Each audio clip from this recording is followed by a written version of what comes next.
Hi, everyone. Welcome to 10 Minute Talks. This is where practitioners, scholars, and scholar practitioners from around the world come together to share their ideas, stories, and perspectives. Wait a second, let me tell you something. They all share one dream to make this world a better place.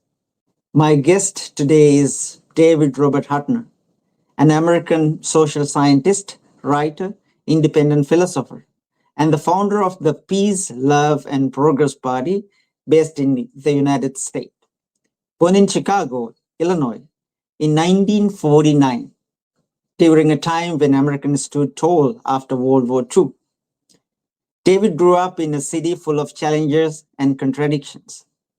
His life journey has been one of constant questioning, from early political grooming to lifelong search for truth about human behavior, love, and social justice.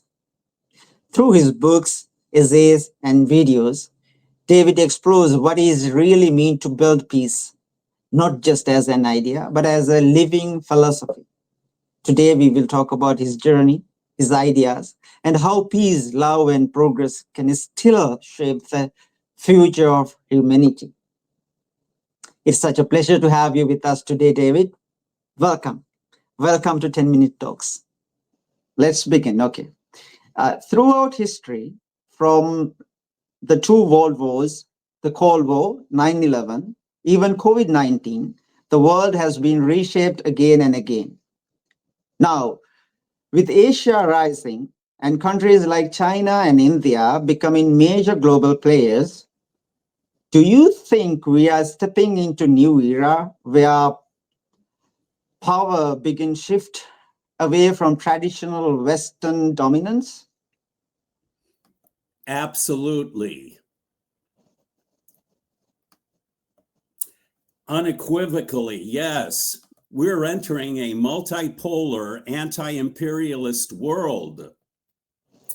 The imperialist countries, especially the United States, Israel, and Britain, will be at a great disadvantage during this transition because their ruling classes have brainwashed their people with all the wrong attitudes and prejudices.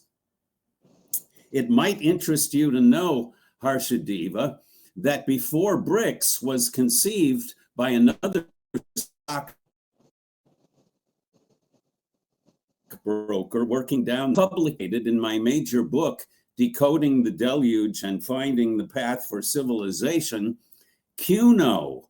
I described CUNO, a civilized United Nations organization, as a group consisting of the most advanced UNO, United Nations Organization member countries, a group committed to a more strict and civilized system of domestic and international law. I refer here to the laws that ought to be at the center of every system of law. Laws to minimize the K quality reproductive strategy and the R quantity reproductive strategy by maximizing, respectively, equal opportunity to minimize K and population control to minimize R. R are what the class struggle is essentially about. These two clapping hands are the source of all our pervasive and persistent problems. The K and R class struggle is the ongoing aspect of what I call the fraternal complex, our strong ambivalence toward one another. The positive side of the ambivalence is owing to us being a herd animal that must cooperate together to survive and thrive. The negative side is owing to our failure to date to control, reduce, and rationalize our reproductive competition, which is ferocious and often savage. Yes, thank you, David. You have consistently spoke out for truth and justice. But in today's divided world, where silence often feels safer, many people and even institutions choose comfort over courage. How can we, as a humanitarians, as citizens, move beyond our everyday comfort zone and commit ourselves to something greater, something rooted in truth, dignity, and justice? That's a great question, Harshadeva. I personally tend to be long on truth, but very short on courage. As Orwell noted, to even speak the truth in a savage world such as ours is a revolutionary act that requires great courage. No matter how civilizing and beneficial for everyone a truth and its justice, its political ramification might be in the long run. In the short run, there's always somebody whose ox gets gored by it and who fights tooth and claw to prevent it. David Rockefeller and some of his friends in the United States, permanent members of the Old Money Club, blocked my admission to the New York State Bar Association over my books that these silver spoons who want to believe that they inherit brains with their family estates were too ignorant and stupid to even read, much less understand. I can well understand anyone being afraid of them, being afraid to stand up, speak up, and risk putting his job, his future, or even his life on the line. What is hard to understand or tolerate is anyone saying, I don't care about the truth and justice or politics. Truth is all the knowledge and information that empowers humanity, that enables us to make the correct long-run decisions and advance our evolution. Justice is the outcomes that truth, the whole truth, demands. Dignity is what one derives from struggling for truth and justice, as best he or she understands it. Although they are not in possession of the whole truth, the Don Quixotes and Mohammeds derive dignity from their struggles. Politics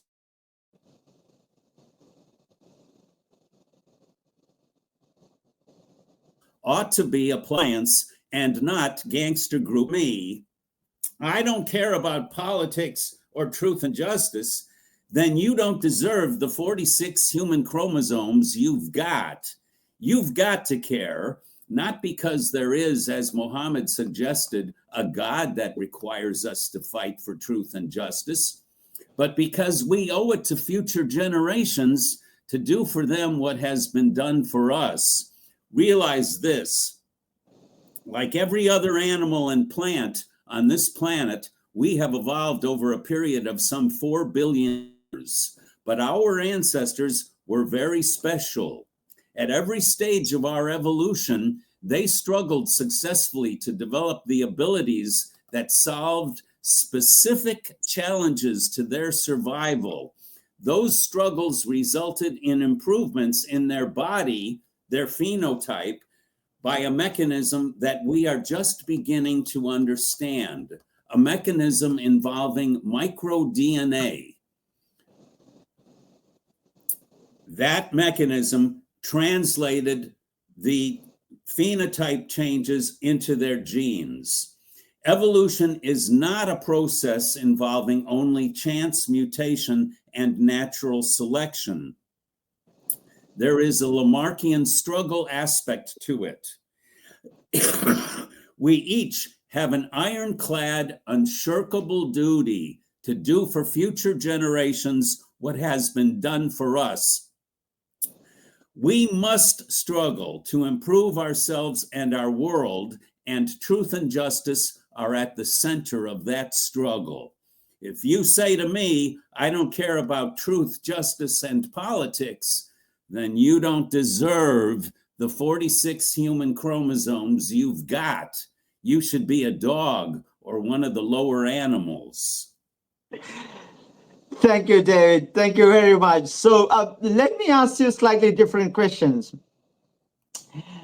If you could go back in time and whisper one message to your younger self, just as you were about to begin this incredible journey, what would what would that be? Um, Realize this one consistently and thoroughly material world that we live in is lawful.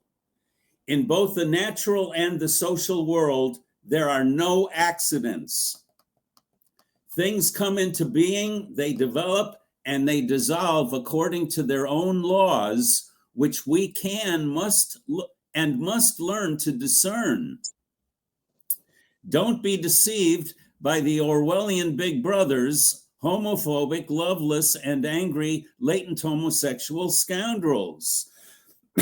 These best savages within our still savage world are afraid of basic change and basic truth because they unconsciously associate both with the removal of their third masks, the mask that hides homosexuality.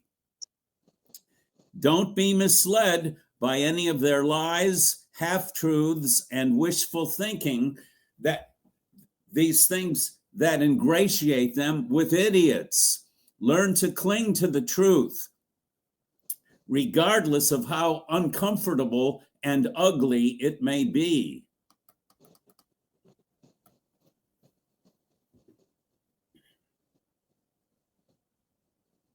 Thank you, David. That's the kind of dialogue we want here: open, honest, and reflective.